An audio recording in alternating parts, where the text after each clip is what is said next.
একটা মেয়ে মানুষ চাইলে কি না করতে পারে, একটা পরিবারকে চাইলে অনেক উপরে নিয়ে যেতে পারে, আবার চাইলে একটা পরিবার ধ্বংস করে দিতে পারে। আমি ওনাকে অনেক ভালোবাসি, আমি আপনাদের বোন, জাস্ট আমি ওনাকে ফিরে পেতে চাই।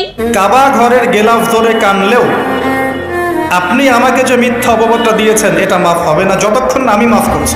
রিসেন্টলি সোশ্যাল মিডিয়াতে তুলপার হচ্ছে যে বাংলাদেশের বিশিষ্ট একটা বক্তা আবু তহা আদনান হুজুর, উনি তার দ্বিতীয় স্ত্রী সাবিকুন নাহার সারাকে তিনি তালাক দিয়েছেন। মেয়ে যে স্বামীর সম্মান বোঝে না সে কিসের স্ত্রী? একজন স্ত্রী কিভাবে পারে তার স্বামীকে মান সম্মান ডুবিয়ে দিতে এবং তার কেরিয়ার ধ্বংস করতে, এবং ওনার শাশুড়ি কি বলে আপনারা শুনুন। কসম সে নামাজ পড়ে না। আমি অবাক হয়ে যাই, মাগরিবের রক্ত সে দিই টান টান হয়ে ঘুমাইতেছে, সারা রাত্রি মোবাইল নিয়ে বসে থাকতো। আর সোশ্যাল মিডিয়াতে এটাও তুলপার হচ্ছে, ওনার শাশুড়ি বলতেছে আল্লাহর কসম উনি নামাজ পড়ে না, উনি 4 ওয়াক্ত 5 ওয়াক্ত নামাজ মিস করে এবং উনি আজান দিলে মোবাইল নিয়ে পড়ে থাকে। একটা কথা আছে না, গর্তে পা পড়লে ব্যাঙ্গেও ঠ্যাং মেলে, ঠিক এই হুজুরের এই বিপদের সময় অনেক আলেমুলামা আছে যে হুজুরের বিরুদ্ধে সাফাই গাচ্ছে। আর সবচেয়ে কষ্ট পেয়েছি আমি এখানে যে কিছু আলেম ওলামাও এর পক্ষে সাফাই গাওয়া শুরু করেছে।